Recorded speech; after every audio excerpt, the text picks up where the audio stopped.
अज़बिल्लाहि मिनश्शैतानिर्रजीम बिस्मिल्लाहिर्रहमानिर्रहीम। Real talk with Jibran में जिब्रान असर की तरफ से अस्सलाम वालेकुम। नाज़रीन, हिंदुस्तानी मकबूजा कश्मीर में जिस तरह से हिंदुस्तान अपने जुल्म व मज़ालम का सिलसिला जारी रखे हुए है, उसी तरह से वहाँ पर इस वक्त डोमिसाइल का इशू भी मौजूद है।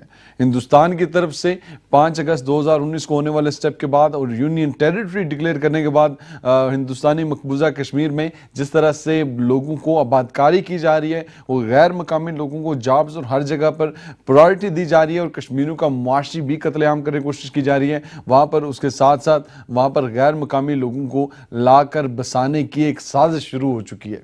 इस साजिश के तहत इस वक्त तक 20 लाख अफराद को नाज़रीन डोमिसाइल का सिलसिला शुरू हो चुका है, डोमिसाइल इशू किए जा चुके हैं। 20 लाख अफराद अगर एक साल के अंदर अंदर अगर उनको डोमिसाइल इशू किया जा रहा, तो अंदाज़ा लगाएं कि अगर महज 5 या 6 सालों में क्या पूरे के पूरे खित्ते का स्ट्रक्चर तब्दील नहीं हो जाएगा।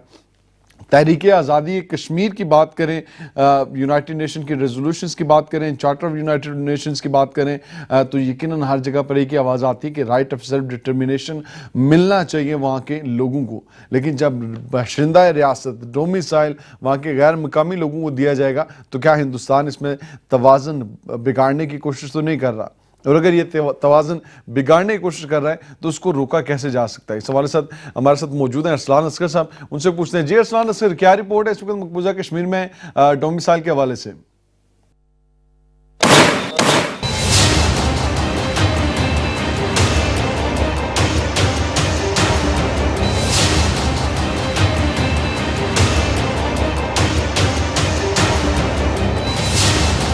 जी, दहशतगर्द मोदी सरकार दुनिया के अमन के लिए खतरा है। मोदी रियासत शहस पर हमला आवर, 18,52,000 भारतीयों को डोमिसाइल जारी कर दिए गए। आज़ादी का मतवाला एक और नौजवान शहीद, कश्मीरी को अपनी सरजमीन से बेदखल करने का भारतीय मंसूबा, मकबूजा कश्मीर में नया इसराइल बनाने पर काम जारी। जम्मू में भी 4,57,000 कश्मीरी और 13,35,000 भारतीयों को नए डोमिसाइल जारी कर दिए गए। श्रीनगर मकबूजा कश्मीर में मोदी हुकूमत की आबादकारी स्कीम के तहत 10 अजला में 18,52,000 नए डोमिसाइल जारी कर दिए गए। तर्जुमान मकबूजा कश्मीर इंतजामिया के मुताबिक 21,99,000 नए डोमिसाइल बनाने वालों के लिए दरख्वास्तें जमा करवाई गई, जिनमें से 18,52,000 लोगों को 21 सितंबर तक नए डोमिसाइल जारी कर दिए गए। KPI के मुताबिक मकबूजा कश्मीर में खसूसी हैसियत के खात्मे के बाद 1927 के बाद जम्मू कश्मीर के रिहायशी कानून में तब्दीली करके भारतीय शहरियत की तरगीब दी गई। फलस्तीनी इलाकों में इसराइली हुकूमत की जानिब से किए गए आबादकारी के इक़दामात के तर्ज अमल पर अमल दरामद करते हुए मोदी की इंतहा पसंद हुकूमत मकबूजा कश्मीर में मुसलमान अक्सरियती खित्ते की शनाख्त तब्दील करना चाहती है। भारत बिल्कुल वैसे ही कर रहा है जैसे इसराइल ने फ़लस्तीन में यहूदी बस्तियां आबाद करके किया था। कश्मीरी को खौफ है कि गैर मुस्लिमों के कश्मीर में आबाद होने पर इनकी ज़मीनों, वसाइल और रोज़गार पर कब्ज़ा हो सकता है। जी नाज़रीन, जहाँ पर वसाइल पर कब्जा जारी है, जहाँ पर लोगों की, बहुत शुक्रिया अरसलान आपका इस रिपोर्ट के हवाले से। नाज़रीन, जहाँ पर वसाइल पर कब्जा जारी है, वहाँ पर लोगों की शहादतों का सिलसिला जारी है। जम्मू से 3 नौजवानों को शहीद किया गया।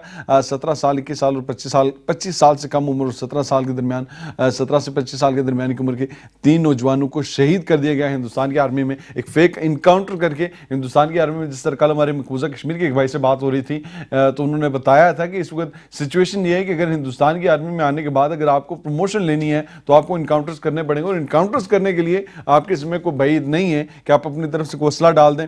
और उसके बाद क्योंकि जितने भी इनकाउंटर्स हो रहे हैं उसमें पूरे के पूरे मकानात तबाह किए जा रहे हैं, और वहाँ पर एक बंदा या 2 बंदे नौजवान जो वहाँ पर मौजूद हैं उनको शहीद किया जा रहा है, और इसको इनकाउंटर का नाम दिया जा रहा है। वो दहशतगर्दी के खिलाफ बहुत बड़ी कार्रवाई की जा रही है। पहली दफ़ा ऐसा हुआ है कि इस दफ़ा हिंदुस्तान की आर्मी ने जब इसको इन्वेस्टिगेट किया, कल जो हमारे जर्नलिस्ट से बात हुई, उन्होंने कहा कि अगर कश्मीर का होता तो हालात डिफरेंट होते, लेकिन जम्मू के ये लोग थे, जिसकी वजह से जब इन्वेस्टिगेट किया गया तो उनको मानना पड़ा कि ये इनकाउंटर फेक है। अब ये इनकाउंटर अगर इस तरह से फेक होने शुरू हो गए हैं और कश्मीरियों का कत्लेआम शुरू किया जा रहा है, शुरू कर दिया गया है, इंटरनेट की पर उस तरह की पाबंदी भी मौजूद है, अभी तक 4G वापस शुरू नहीं किया गया, तो ऐसी सूरत हाल में क्या जो जेनोसाइड वॉच की जो रिपोर्ट थी, क्या हिंदुस्तान उसी तरफ लेके जा रहा है? और अगर उसी तरफ लेके जा रहा है तो हमारी हुकूमतें, हमारी सियासी जमातें और अक़वाम आलम कब समझेंगी ये मामला संजीदा लेने वाला मामला है, और इसको संजीदा कब लेंगे? नाज़रीन, इसके अलावा हम बात करते हैं अल अज़ीज़िया रेफरेंस पर। अल अज़ीज़िया रेफरेंस में इस्लामाबाद हाई कोर्ट ने 30 सितंबर तक वारंट गिरफ्तारी की तामील करने का हुक्म दे दिया। इस्लामाबाद हाई कोर्ट की तरफ से हुक्म दिया गया کہ کسی بھی صورت میں برطانوی کورٹس کو استعمال کرتے ہوئے جلد از جلد 30 نومبر سے پہلے اس گرفتاری کا جو وارنٹ گرفتاری ہے اس کی تعمیل کرائی جائے. اس حوالے سے پاکستان کی حکومت نے اپنی کارروائی شروع کر دی ہے اور تعمیل ہونے تک سماعت کو ملتوی کر دیا گیا ہے. اگلی سماعت 9 دسمبر کو رکھی گئی ہے، لیکن یہ بھی کہا گیا ہے کہ کسی بھی صورت میں غیر معینہ مدت تک اس چیز کو ہم لوگ نہیں روک سکیں گے. غیر معینہ مدت تک نہ روکنے کا جو ہائی کورٹ کی طرف سے اشارہ دیا گیا ہے، اس کا مطلب یہی ہے کہ نواز شریف صاحب جس وقت اپنے علاج کے لیے باہر گئے تھے، اپنے علاج کے لیے باہر گئے تھے، وہ ایک اور سچویشن موجود تھی، لیکن اس وقت جس کو پریکٹیکلی پالیٹکس میں آ گئے ہیں اور کافی صحت کے حوالے سے ان کو اس طرح کے کوئی خاص مسائل نظر نہیں آ رہے، تو اس لیے لگتا ہے کہ اس وقت کورٹس بھی اس چیز کو کسی بھی قسم کی پروجیکشن دینے کو تیار نظر نہیں آتے. اس کے حوالے سے ایک رپورٹ ہے، وہ آپ کو دکھاتے ہیں. اسلام آباد ہائی کورٹ نے العزیزیہ ریفرنس میں برطانیہ کی کاؤنٹی کورٹ کے ذریعے نواز شریف کے وارنٹس گرفتاری کی تعمیل کے لیے 30 ستمبر تک کی مہلت دے دی. ایڈیشنل اٹارنی جنرل نے تعمیل ہونے تک سماعت ملتوی کرنے کی صدا کی. عدالت نے درخواست مسترد کرتے ہوئے قرار دیا کہ غیر معینہ مدت کے لیے سماعت ملتوی نہیں کی جا سکتی. اسی عدالت نے ایون فیلڈ ریفرنس میں صدا کے خلاف مریم نواز اور کیپٹن ریٹائرڈ محمد صفدر کی اپیل پر سماعت نواز شریف کی حاضری یقینی بنانے کا عمل ہونے سے مشروط کر دی. عدالت نے قرار دیا کہ نواز شریف کی حاضری یقینی بنانے کے لیے کارروائی جاری ہے، جس کی تکمیل کے بعد درخواست سنی جائے گی. درخواستوں کی مزید سماعت 9 دسمبر کو ہوگی. مزید سماعت 9 دسمبر کو ہوگی. ناظرین، آپ نے دیکھا، اور ایون فیلڈ کیس کے حوالے سے جو ریفرنس ہے اس میں بھی سزا کے خلاف جو اپیل موجود تھی، اس اپیل کو انٹرٹین کرنے سے ہائی کورٹ نے یہ کہہ کر انکار کر دیا کہ جب تک میاں نواز شریف صاحب کی پیشی نہیں ہوتی، جب تک وہ اپنی حاضری یقینی نہیں بناتے، اس پر کوئی مزید پیش رفت نہیں ہو سکتی. جی، اور ناظرین، اس تمام ایشو کے دوران جس وقت مریم نواز اور کیپٹن صفدر جب دونوں پہنچے اسلام آباد ہائی کورٹ میں، تو وہاں سے واپسی پر جو کچھ ان کے ساتھ ہوا، پہلے وہ آپ کو ویڈیو دکھاتے ہیں، وہ ویڈیو دیکھیں پھر اس پہ بات کرتے ہیں.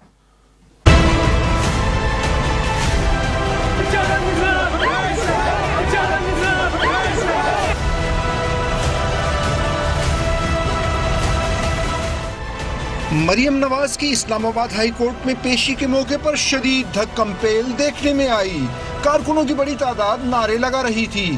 عدالت کے باہر کارکنوں کو ایک طرف کرنے کی کوشش میں گارڈ کی زوردار کوہنی خود مریم نواز کو لگ گئی. مریم نواز کی کوہنی اس زور سے لگی کہ کچھ دیر وہ اپنا کندھا پکڑے رہیں اور اپنے شوہر کیپٹن صفدر کو پیش آئے واقعے کا بتایا.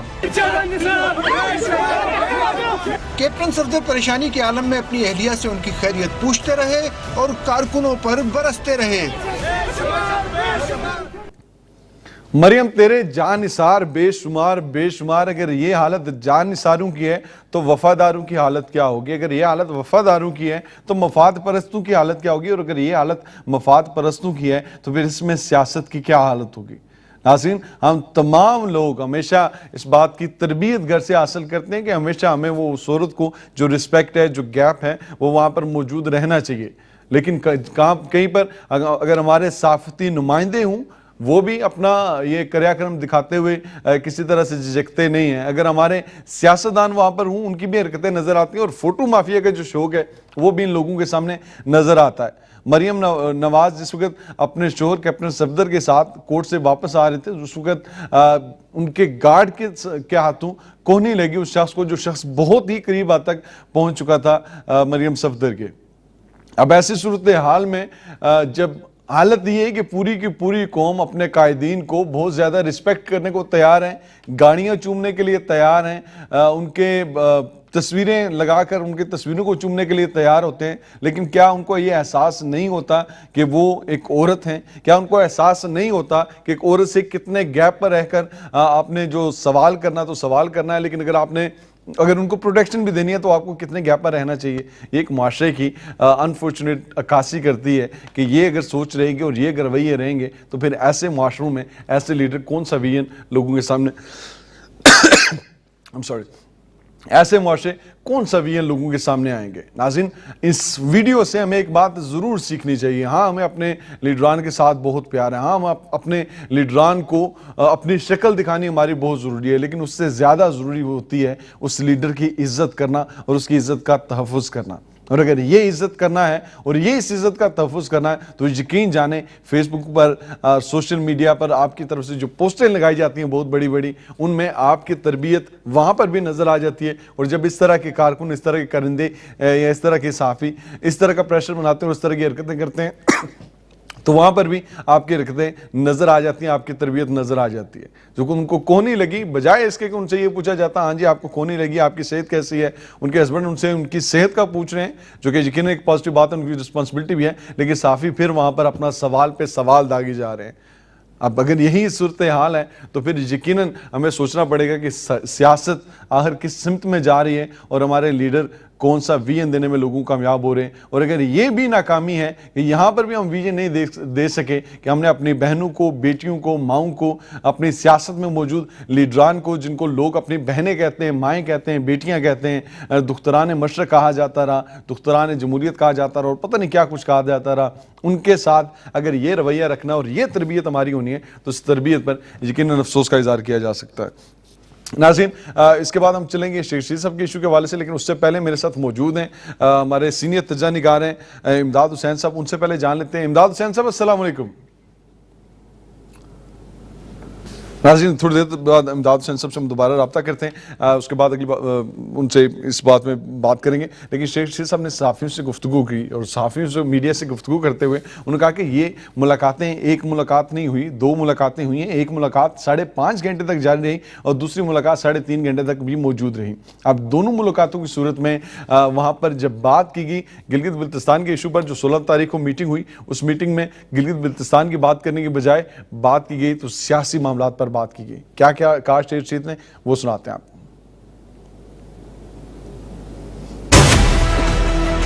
16 تاریخ کی آرمی چیف اور جنرل فیض حمید DGISI کی پارلیمانی لیڈروں کی ملاقات کو جب انگریزی اخباروں نے مختلف رنگوں میں پیش کیا تو کل میں نے اس کی اصل صورتحال پیش کی کہ یہ 15-20 جتنے لیڈر تھے سب نے ملاقات کی.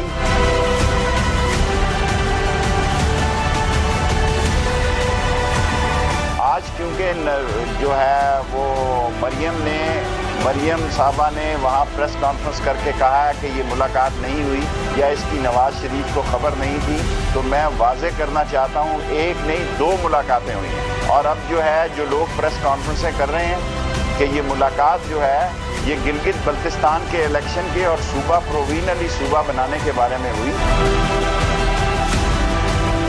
لیکن اس میں ساری سیاست پر 3.5 گھنٹے بات چیت ہوئی. اور جو کچھ عرصہ پہلے ملاقات ہوئی اس میں 5.5 گھنٹے ملاقات ہوئی. وہ ڈنر تھا، یہ سلاد اور چائے تھی. اور اگر لوگ مجھے چیلنج کر رہے ہیں تو میں بلاول بھٹو صاحب اور شہباز شریف صاحب کو چیلنج کرتا ہوں، کسی چینل پر آئیں، میں یہ پروف پیش کر سکتا ہوں کہ دونوں لیڈران کی ملاقاتیں ہوئی اور سب لیڈر وہاں موجود تھے. اگر نواز شریف کو اس کا نہیں خبر تو میں اس کا ذمہ دار نہیں ہوں. پہلے ہی کہہ چکا ہوں کہ دسمبر جنوری میں نون سے شین لیگ نکلے گی اور ان پارٹی میں اختلافات ہو گئے. ان کا ایجنڈا صرف یہ ہے کہ مارچ میں ہونے والے سینٹ کے انتخابات جس میں تحریک انصاف اکثریت لے گی اس کو سبوٹاج کیا جائے، جو یہ کبھی کامیاب نہیں ہوں گے. جی ناظرین، آپ نے بات سنی شیخ رشید کی. شیخ رشید کا کہنا تھا کہ پہلے بھی ملاقات ہوئی اور ملاقات میں سیاست پر بات ہوئی ہے. گلگت بلتستان کی بات کرنے والے اور یہ کہنے والے کہ وہاں پر الیکشن کے حوالے سے میں ریزرویشن موجود ہیں. وہاں پر جو بات کی گئی اس بات چیت میں ہمارے ذرائع کا یہ بھی کہنا ہے کہ اس بات چیت میں ٹوٹل جو مین پرائرٹی رہی، مین پرائرٹی اپنی سیاست رہی اور اپنی سیاست کے حوالے سے فوج کو گلے کیے جاتے رہے اور شکوے کیے جاتے رہے. اب اگر گلے فوج سے کیے جائیں گے، شکوے چیف آف آرمی سٹاف سے کیے جائیں گے، اگر گلے کیے جائیں گے DGISI سے، DGISPR سے، تو پھر اس کے بعد کیا رزلٹ نکلے گا؟ فوج کے بارے میں جو 2 دن کے بعد میاں نواز شریف صاحب نے پریس کانفرنس کی اور انہوں نے فوج کو کھل کر کہا کہ تمہارا کوئی کام نہیں، بندوقیں پکڑ کے چلے آتے ہو. تو پھر میرا سوال تو یہ بنتا ہے پوری قوم کا کہ آپ جس جمہوریت کا وعدہ کرتے ہو اس جمہوریت کے وعدے میں 3.5 گھنٹے کی میٹنگ پہ یہ بات کرنا کہ عمران خان سے یہ شکایتیں ہیں، یہ بات کرنا کہ الیکشن میں یہ ہوا ہے، یہ بات کرنا کہ الیکشن میں धांधली हो रही है और सारी तमाम चीज़ें जो कि काबीना का मसला होता है, जो कि कैबिनेट का मसला होता है, जो कि पार्लियामेंट का मसला होता है, उन सारे मसलों को जब आप चीफ ऑफ आर्मी स्टाफ के सामने उन सारे मसलों को सामने लेकर आएंगे तो यकीनन उस पर सवाल तो ज़रूर उठेंगे। और अगर यही सवाल बार बार उठते रहे, पाकिस्तान में जमहूरी निज़ाम पर हमेशा कदम लगाने की कोशिश का इल्ज़ाम लगाया जाता रहा, किसी जगह किसी हद तक ये इल्ज़ाम ठीक भी रहा, लेकिन जो कुछ इस वक्त हो रहा है उसको अगर गौर से देखा जाए तो मियां नवाज शरीफ साहब के बयानात, उन बयानात में ये कहना कि बना के मेमो केस बना के वज़ीर आज़म को घर भेजा जाता, तो वज़ीर आज़म के मेमो केस में जो शख्स इन्वॉल्व था, जो शख्स उस वक्त काला कोट पहनकर जाया करता था कोर्ट्स में, वो शख्स खुद मियां नवाज शरीफ था। मौलाना फजल रहमान साहब कहते हैं कि इलेक्शन में बदतरीन धांधली हुई तो जिनके साथ खड़े होकर कहते हैं उनको हराने वाले मौलाना फजल रहमान के अपने लोग थे, उनके पार्टी के अपने कैंडिडेट्स थे, और जिनको उन्होंने हराया वो भी मौलाना फजल रहमान की पार्टी के कैंडिडेट्स हैं, और उनमें पीटीआई शायद तीसरे या चौथे नंबर पर मौजूद रहे। इसके हवाले से अली अमीन गंडापुर ने जब कहा था कि अगर इलेक्शन के हवाले से आपको कोई मसला है, आपको ज्यादा एतराज है, आपको लगता है कि आप गलत हारे हैं और मैं गलत तरीके से जीता हूं, तो ऐसा करते हैं इलेक्शन दोबारा करते हैं, मैं भी इस्तीफा देता हूं, आते हैं वापस अवाम के पास, दोबारा इलेक्शन लड़ते हैं और दोबारा फैसला करते हैं। लेकिन उसके बाद सारी की सारी चीज़ों को छोड़कर जब जवाबात ये होने लगे कि इनको किसी ने सपोर्ट की है, इनको इदारों की सपोर्ट हासिल है, इदारों का ताउन हासिल है, तो क्यों नहीं इदारों की सपोर्ट और ताउन के बगैर वहाँ पर फैसला करते कि हाँ जी आएँ एडमिनिस्ट्रेटर की मौजूदगी में, एडमिनिस्ट्रेशन की मौजूदगी में, तमाम मीडिया की मौजूदगी में दोबारा से इलेक्शन करवाते हैं, तो फिर क्यों नहीं उस वक्त इलेक्शन की तरफ सामने आते। हमारे साथ मौजूद हैं इमदाद हुसैन साहब। इमदाद साहब, बहुत शुक्रिया आपका वक्त देने के लिए। सर, मैं आपसे पहला सवाल जान लूँ, मरियम नवाज ने जो कहा कि ये मुलाकातें हुई नहीं, जो DGI-SPR के साथ, DGI-SI के साथ और चीफ ऑफ आर्मी स्टाफ के साथ हैं, इस तरह से मुलाकातों से मुकर जाना, क्या वाकई उनको खबर नहीं थी कि मुलाकातें हुई हैं या नहीं हुई, या खबर थी इसके बावजूद गुड कॉप और बैड कॉप खेलते रहे हैं? जबरान साहब, बहुत शुक्रिया आपका कि आपने अपने प्रोग्राम में मुझे मौका दिया एक बार फिर हिस्सा लेने का। ज़रा बात वहीं से शुरू करते हैं जो आपने वीडियो चलाई है। पहली बात तो ये है कि आज जो मरियम नवाज साहबा के साथ वाक़या हुआ और जो गार्ड ने उस शख्स को कोनी मारी जो उनके करीब आना चाहता था, ये एक नहायत ख़तरनाक बात है। ये मुल्क के हालात को किसी भी तरफ ले जा सकती है। गार्ड का किसी शख्स को कोनी मारना ये उसकी गैर तरबियत याफ्ता होने का नतीजा है। अगर उसने उसको कोनी मारी थी एक ऐसे शख्स को जो मरियम नवाज साहबा की तरफ करीब आ रहा था, तो गार्ड को सिक्योरिटी के हवाले से तरबियत याफ्ता होना चाहिए था। ये कोनी जो है वो किसी ऐसे शख्स को भी लग सकती थी जो खुदा ना खास्ता कोई खुदकार किस्म की जो खुदकश हमलावर हो और वो जैकेट पहने हुए और वो जैकेट ब्लास्ट हो जाती है उनके कोनी लगाने से, और उसका नुकसान क्या होता है, मुल्क को उसका क्या नुकसान होता।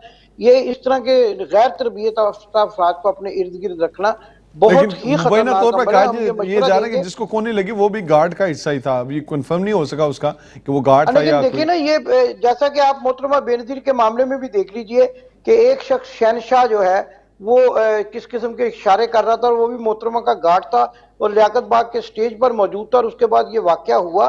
तो ये सारी चीजें जो है हमें कौम की बेटियों की फिक्र है और आपका ये कंसर्न जेन्युइन है कि ख्याल रखना चाहिए इस हवाले से। जी, इससे पाकिस्तान के हालात बड़े खराब हो सकते हैं ना। इस वक्त पाकिस्तान इसका मोतमल नहीं हो सकता ऐसे हालात का कि जो इस किस्म की बेहतियातियां की जाए। इसलिए मैंने आपका सवाल का जवाब देने से पहले ये सारी तमीज इसलिए बांधी है कि पाकिस्तान जो इस वक्त जिस स्टेज पर इस वक्त मौजूद है और CPAC का मामला जो चल रहा है, दुश्मन की निगाहें पाकिस्तान पर जमी हुई हैं, और पाकिस्तान के सियासतदानों को भी चाहिए कि अपनी सिक्योरिटी के हवाले से तरबियत याफ्ता अफराद को अपने साथ रखें, इस किस्म का कोई ब्लंडर ना करे कि जिससे मुल्क की सूरत हाल जो है वो बिगड़ जाए और उसमें हमारे लिए मसाइल पैदा हों।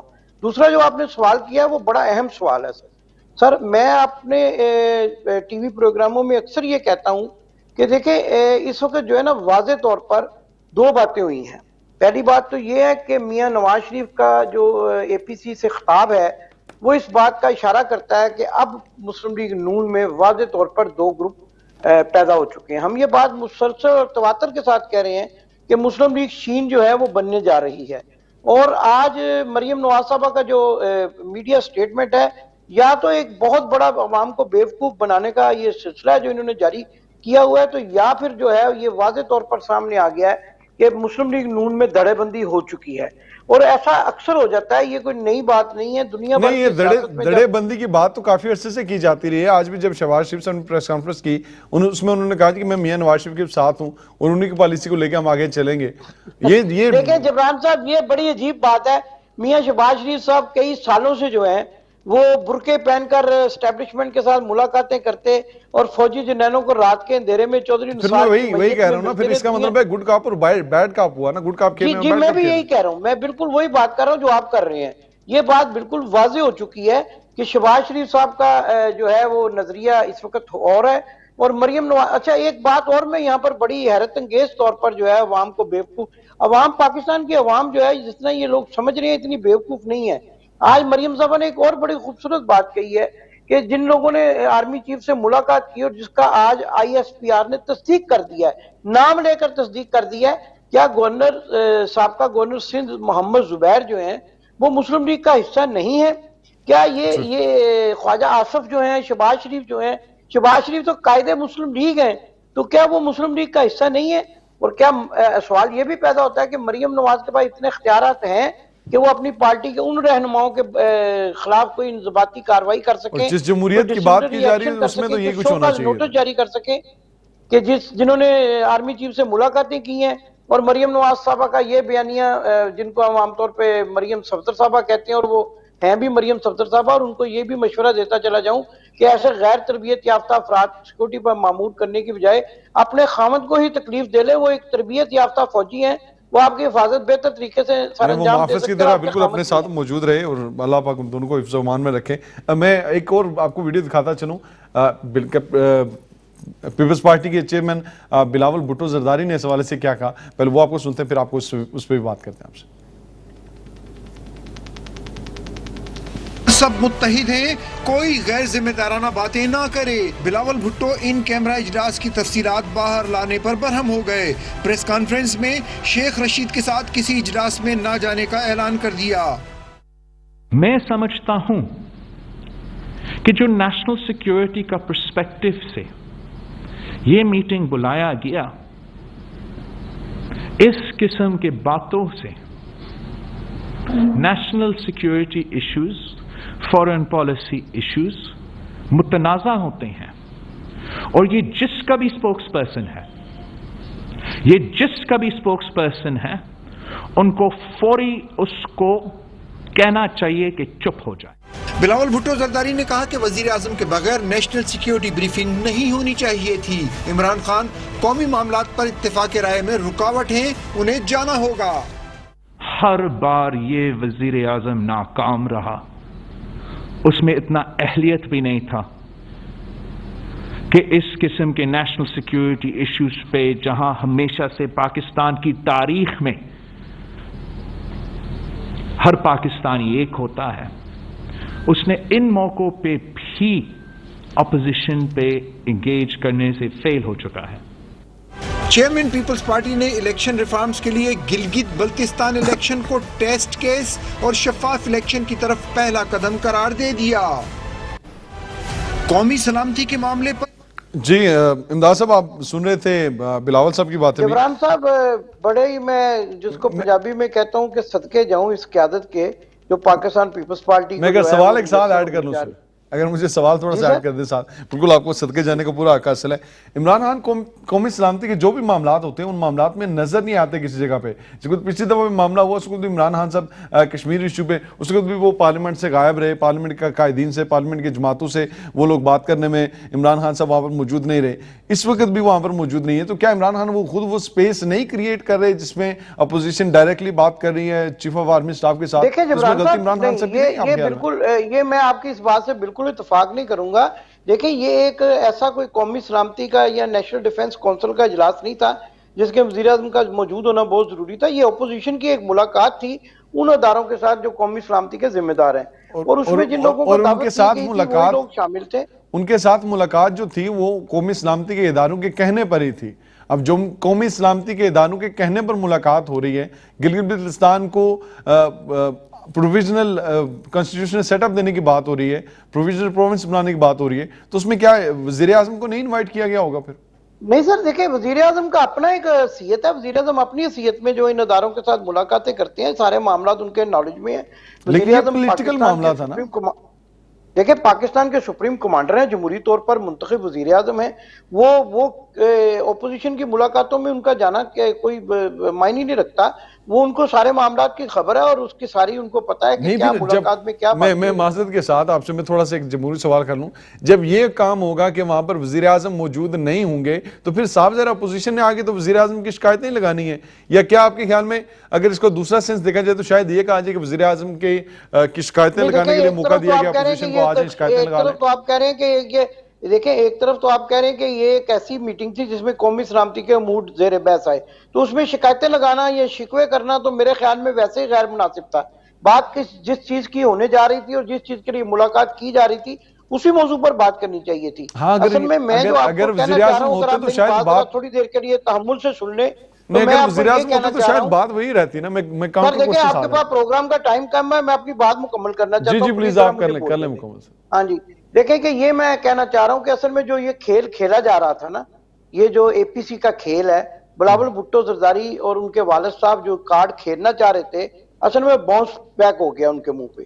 ठीक है ना जी, आज जो वो चीख रहे हैं ना कि ये कौमी सलामती का इजलास था, इसको ब्रेक, मुझे बताएं कि वफाकी वजीर भी तो एक ऐसा शख्स होता है ना जिसको हर मामले से बाखबर होना चाहिए।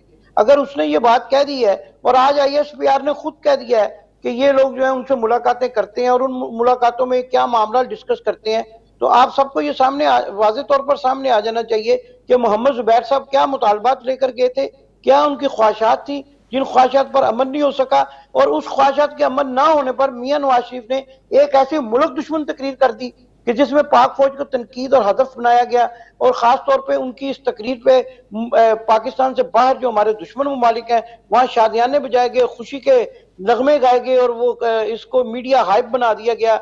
और ये लेकिन इमरान खान की गैर मौजूदगी पर नहीं आ रहे सर आप। मैं माज़रत के साथ आपको दोबारा इंटरप्ट करूंगा इस पे, इमरान खान की गैर मौजूदगी में नहीं आ रहे आप। इस वक्त बात हो रही है, जिस तरह फाटा की बात हुई, तमाम सियासी जमातों के कायदीन वहां पर मौजूद थे, यहाँ पर भी तमाम सियासी जमातों के कायदीन को यहाँ खबर दे रहा हूँ। अब सुन ले मेरा सवाल सुन ले, सवाल मुझे इस मामले पे कौमी इत्तफाक़ राय का एक इजलास बुलाया जा रहा है अनकरीब, जिसमें वज़ीर आज़म भी शामिल होंगे, ओपोजिशन के रहनुमाओं को भी शिरकत की दावत दी जाएगी। ये एक और तरह की मुलाकात थी। अब मेरा सवाल प्लीज थोड़ा सा आसरा करके मेरा सवाल इमदाद साहब सुन लें। सवाल मेरा ये है कि जिस वक्त फौज की तरफ से, मिलिट्री इस्टेब्लिशमेंट की तरफ से, मिलिट्री लीडरशिप की तरफ से कॉल की जाती है तमाम सियासी जमातों के नुमाइंदगान को, और तमाम सियासी जमातों के नुमाइंदगान वहाँ पर जाते हैं, तमाम सियासी जमातों की लीडरशिप वहाँ पर जाती है, लेकिन जिस वक्त वज़ीर आज़म वहाँ पर मौजूद नहीं होंगे तो फिर उस लीडरशिप ने यकीनन फिर शिकायतें करनी है। तो क्या शिकायतें करने का मौका वज़ीर आज़म का जवाब दूसरे अंदाज में दे देता हूँ, क्या शिकायतें करने का मौका वज़ीर आज़म साहब खुद नहीं फराहम कर रहे? फिर अच्छा, मैं आपके सवाल का जवाब दूसरे अंदाज में दे देता हूँ। चले जी, वज़ीर आज़म साहब वहाँ मौजूद नहीं थे, लेकिन इनको भी तो भागम भाग जो है ना फौजी इस्टेब्लिशमेंट के, अगर ये समझते हैं कि जो वज़ीर आज़म को ये आमतौर पर कहते हैं कि ये सिलेक्टेड वज़ीर आज़म है, तो जिन्होंने सिलेक्ट किया है उनकी दावत पर ये भागे भागे क्यों चले गए? इनको भी तो पता चलना चाहिए था ना। जैसा कि आज मरियम साहबा ने भी कहा कि हम तो इस बात पे खुशी नहीं थे और कि वहां जाया जाए, और मेरी इतला के मुताबिक मियां नवाज शरीफ साहब को मियां शहबाज शरीफ ने तकरीर करने से एक रात पहले इस बात पर नाखुशी का इजहार किया कि भाईजान तुसी तकरीर ना करो क्योंकि हमने बात कर ली है। और अगर वो बात कर ली है और वो खुशी खुशी वहां जाते हैं तो उनकी और मकासद है, उनको भी वहां नहीं जाना चाहिए था। जैसा कि मरियम साहबा ने कहा, एक मुंतखब हुकूमत के वो अपोजिशन लीडर हैं, वो फिर फौज के कहने पर एस्टेब्लिशमेंट से मुलाकात करने के लिए क्यों चले गए बगैर वजीर आजम की मौजूदगी में? और जहां तक आप ये कह रहे हैं, जैसा कि मैंने आपको बताया कि जराए बता रहे हैं कि अनकरीब एक इजलास बुलाया जा रहा है जिसमें वजीर आजम भी मौजूद होंगे, जिसमें वजीर आजम वही रवैया अख्तियार करेंगे। वजीर आजम पार्लियामेंट में सबको इकट्ठा करेंगे। वजीर आजम का क्या काम है कि वो वहां जाके तो उन उमूर पर जो है बातचीत करें जिनका वो हुक्म जारी कर सकते हैं। वो पाकिस्तान के सुप्रीम कमांडर हैं। वो अगर कौमी सलामती का कोई मामला होगा, अगर सारी सियासी जमातों के कायदीन वहां पर मिलकर बैठकर फैसला करते हैं तो पाकिस्तान के जो डिफेंस के कमांडर हैं वो भी वहां पर बैठे हुए होते हैं, तो वज़ीर आज़म की गैर मौजूदगी कश्मीर के मामले में भी गैर मौजूदगी रही, यहाँ पर भी गैर मौजूदगी रही, फिर उसी से ये फैसला नहीं हुआ, ये एक मुलाकात थी, ये कोई फैसला नहीं था। फैसला हुकूमत ही करेगी। उस मुलाकात के लिए तमाम जमातों को इनवाइट किया गया था जिसमें से इमरान खान साहब नहीं गए। मेरा पॉइंट अपनी जगह पे मौजूद है, आपका पॉइंट भी मौजूद है। अब लोगों को फैसला करने देते कौन किसको ज्यादा बेहतर समझता है। अब मैं अगले सवाल की तरफ आ जाता हूँ। बिलावल साहब ने और मरियम नवाज साहबा ने बड़ा क्लियर कट अप कहा है कि अब हमें शायद मिलिट्री एस्टेब्लिशमेंट से फौज की क़यादत से उस तरह से बात नहीं करनी चाहिए। क्या फौज अपने आप को गैर सियासी साबित कर चुकी है? ये इस बात की निशानी है कि अब जो उम्मीदें होती थी फौज से वो ख़त्म हो चुकी हैं। फौज ने कहा कि हमारा कोई तल्लक नहीं है जमहूरी इस पार्लियामेंट से, हमारा कोई तल्लक नहीं है इस पार्लियामेंट के सियासी मसाइल से, और हमारा कोई तल्लक नहीं है किसी और मामले से। आप जाने कोर्ट केसेस जाने, आप जाने पार्लियामेंट जाने, हमारा कुछ नहीं लेना देना। क्या ये वो गुस्सा है जिस गुस्से पर इस वक्त नवाज शरीफ साहब और बाकी जमातें आपे से बाहर हैं? देखिए जी, मियां नवाज शरीफ साहब के बारे में तो मैं एक ये तज़किया पेश करना चाहता हूँ कि मियां नवाज शरीफ ने अपने तमाम जो है ना सियासी मामलात को उन्होंने मेरे ख्याल में बिल्कुल ही यकसर जो है ना पाकिस्तान जाने को अपने दिल से निकाल दिया है। जैसा कि शेख रशीद साहब भी कह रहे थे कि उन्होंने अपना पासपोर्ट फाड़ दिया है। अब पासपोर्ट कौन सा फाड़ दिया? जिस पे पहले वीज़ा एक्सपायर हुआ है, ठीक है ना जी। तो उनका जो गुस्से का इजहार है वो तो ये बात उनके यानी बॉडी लैंग्वेज से भी जाहिर हो रही थी कि उनका ये ख्याल है कि शायद अब मैं पाकिस्तान जाकर सियासत ना कर सकूं, और ये ख्याल उनके ज़हन में पुख्ता हो चुका है। अब जहां तक बिलावल भुट्टो जरदारी के गुस्से का मामला है, वो भी अपने मामलात को सीधा करने में जो है वो 1-2 रोज पहले तक मसरूफ रहे हैं, और जब उनको पता चला कि अब यहाँ से कोई मुझे खैरात नहीं मिल सकती और अब यहाँ से मुझे कोई खैर की खबर नहीं मिल सकती, तो उन्होंने भी इस गुस्से का इजहार करना शुरू कर दिया है। भाई मुझे ये बताएं कि आपकी तमाम पार्टीज में आप ये कहते हैं कि जमहूरी अमल मौजूद है, आपके लोग मिले हैं, आप अपने लोगों के खिलाफ एक डिसिप्लिनरी एक्शन की कार्रवाई क्यों नहीं करते? आप ये ऐलान क्यों नहीं करते? आज की प्रेस कॉन्फ्रेंसें की हैं, आज शहबाज शरीफ साहब ने प्रेस कॉन्फ्रेंस की है, वो क्यों नहीं कहते कि हाँ मैंने गलती की है और मैं पार्टी के डिसिप्लिन का पाबंद हूँ? तो वो ये मरियम साहबा ने भी, ये क्या आवाम को बेवकूफ बना रहे हैं सर, ये ड्रामेबाजी है। जब इनके मामला जो है, मैं तो ये समझता हूँ कि बिलावल भुट्टो साहब ने भी अपना आखिरी कार्ड खेला था APC की सूरत में, और उस कार्ड में जो है उन्होंने पाकिस्तान मुस्लिम लीग नून को भरपूर तरीके से इस्तेमाल करने की कोशिश की, लेकिन जब उनकी तवक्कुआत के बरक्स जो है वो सारा मामला चला गया तो अब वो गुस्से का इजहार कर रहे हैं। और ये गुस्से का इजहार तब तक जरूर जारी रहेगा जब तक इन लोगों का एहतसाब जो है वो जारी रहेगा। और इमरान खान साहब ने जो कहा था कि मैं इनको रुलाऊंगा, आप इनके चेहरे देख सकते हैं कि आज ये रोते हुए नजर आ रहे हैं। बहुत शुक्रिया इमदाद हुसैन साहब। बल्कि शहबाज शरीफ साहब की वीडियो वो दिखाता हूँ, फिर मैं आपसे बात करता हूँ। जी शहबाज शरीफ साहब की वीडियो प्लीज। शहबाज शरीफ साहब ने इस हवाले से कहा कि ये नैब न्याजी गठजोड़ है और गठजोड़ की सियासत हो रही है, और जब एक तरफ से बयान आते हैं एस्टेब्लिशमेंट पर, दूसरी तरफ से बयान आते हैं नैब न्याजी पर, तो लोग कंफ्यूज हैं कि वोट को इज्जत देनी है, नैब न्याजी गठजोड़ का मुकाबला करना है। ये वीडियो देखते हैं फिर उस पर बात। तकाम की हवस बुझाने के लिए कोशिश की जा रही है, वो नहीं बुझ रही। न्याजी नैब गठजोड़ ने गलत केसेस करने का रिकॉर्ड तोड़ दिया है। अपोजिशन लीडर शहबाज शरीफ ने करप्शन केसेस पर हुकूमत को आड़े हाथों लेते हुए दावा किया कि वजीर आजम उन्हें गिरफ्तार कराना चाहते हैं। करप्शन का सबूत मिल जाए तो वो मरने के बाद सजा भुगतने के लिए तैयार हैं। मेरे कब्र में जाने के बाद भी अगर खुदा न खास्ता मेरे खिलाफ पब्लिक फंड्स में करप्शन का एक ढेला निकल आए, तो मैं पहले भी कह चुका हूं और आज फिर मैं दोहराता हूं कि फिर ओलिवर क्रॉमवेल की तरह मेरी कब्र को निकाल पर पोल पे लटका दीजिएगा। शहबाज शरीफ ने हुकूमत पर अपने खिलाफ स्कैंडल दबाने का भी इल्जाम लगाया। PTI के फॉरेन अकाउंट्स का मामला ओपन एंड शट केस करार दिया। मनी लॉन्ड्रिंग, जो फॉरेन अकाउंट्स PTI के हैं 23 अकाउंट्स, वो ओपन एंड शट केस है। जी नाज़रीन, वो ओपन और शट केस है। इमदाद हुसैन साहब आप बात सुनिए, मुस्कुरा रहे हैं, अब अगर डायरेक्टली इसका वन लाइनर रिस्पॉन्ड करें। सर मैं जो है शहबाज शरीफ साहब की गुफ्तगू सुन के मुस्कुरा रहा हूँ कि ये वही शहबाज शरीफ साहब है ना जो कहते थे मैं आसिफ जरदारी को सड़कों पे घसीटूंगा। इनकी तो किसी बात का वैसे ही यकीन नहीं रहा। एक आदमी की जुबान होती है ना, वर्ड्स होते हैं, कहते मैं अपने वर्ड्स दे रहा हूँ।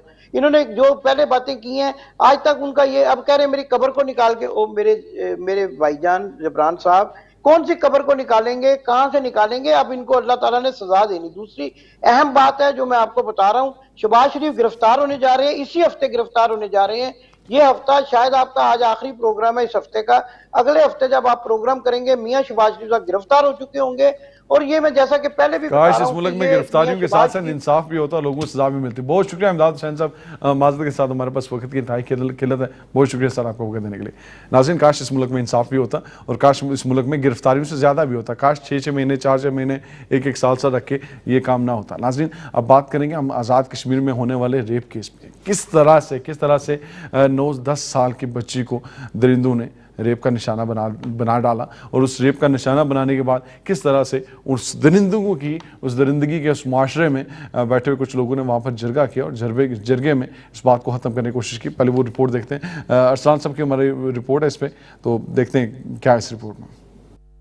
جی نہ زمین پھٹی نہ آسمان گرا. آزاد کشمیر کے ضلع جیلم ویلی ہٹیاں بالا کے گاؤں کینری لانگا میں حیوانوں نے 9 سالہ یتیم بچی کو گینگ ریپ کا نشانہ بنا ڈالا. میڈیکل رپورٹ میں معصوم بچی کے ساتھ زیادتی کی تصدیق ہو گئی. علاقے میں اس حیوانیت کے باعث شدید غم و غصے کی لہر دوڑ گئی. تفصیلات کے مطابق ہٹیاں بالا کے نواحی گاؤں کی یتیم 9 سالہ معصوم بچی کو اس کے 2 حقیقی رشتہ داروں سعود شاہ ولد مشتاق شاہ اور فیضان شاہ ولد مقبول شاہ نے گھر کے قریب خفیہ مقام پر لے جا کر جنسی زیادتی کا نشانہ بنا ڈالا. تھانہ سٹی ہٹیاں بالا نے بچی کے ساتھ زیادتی کی رپورٹ ملنے کے بعد 10ZA کے تحت مقدمہ درج کرتے ہوئے دونوں درندہ صرف ملزمان کو گرفتار کر کے حوالات میں بند کر دیا گیا, جبکہ ڈاکٹرز نے بچی کے ساتھ جنسی زیادتی کی تصدیق بھی کر دی. یاد رہے کہ بچی کے ساتھ زیادتی کے بعد مقامی کھڑپینچوں نے جرگہ کرتے ہوئے معاملے کو رفع دفع کر دیا تھا, لیکن پولیس نے واقعے کی رپورٹ ملنے کے بعد کارروائی کرتے ہوئے مقدمہ درج کرتے ہوئے ایک ملزم کو میرپور جبکہ دوسرے ملزم کو راولا کوٹ سے گرفتار کر لیا گیا.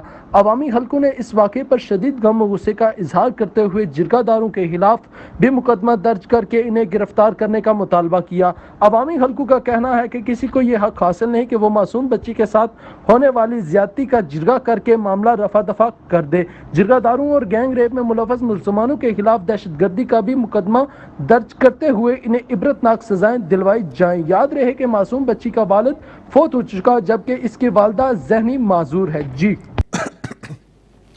ناظرین, آپ نے بات سنی کہ باپ فوت ہو چکا ہے اور والدہ ذہنی طور پر معذور ہے. اس 9-10 سال کی بچی کے ساتھ ریپ کرنے والے درندوں کو آزاد کشمیر کی پولیس نے گرفتار تو کر لیا, لیکن اب دیکھنا کیا ہے کہ کیا قانون اس چیز کا فالو اپ ہم اس کا ضرور فالو اپ کریں گے. اب دیکھنا یہ کہ کیا قانون ایسے مجرموں کو قرار واقعی سزا دلوانے میں کامیاب ہو پائے گا یا پھر کسی نہ کسی طرح سے عدالتوں میں انصاف یہ فیصلہ کرے گا کہ ہاں ان ملزموں کو باعزت طور پر بری کیا جاتا ہے. آزاد کشمیر میں وہ قوانین پاس ہو چکے ہیں جو پاکستان میں ابھی تک جن پر بحث جاری ہے. اب کیا ان قوانین پر عمل درآمد ہوگا یا کسی نہ کسی طرح سے, جس طرح پچھلے کچھ عرصہ پہلے ایک ریپ کا کیس ہوا تھا اور مظفر آباد میں وہ ریپسٹ جس پر مبینہ طور پر الزام تھا ریپ کا, وہ پولیس کی موجودگی میں وہاں پر آرام سے ہوٹل میں بیٹھ کر چائے پیا کرتے تھے. کیا یہی کچھ اس دفعہ بھی ہوگا؟ تو یہ وقت آنے والا بتائے گا.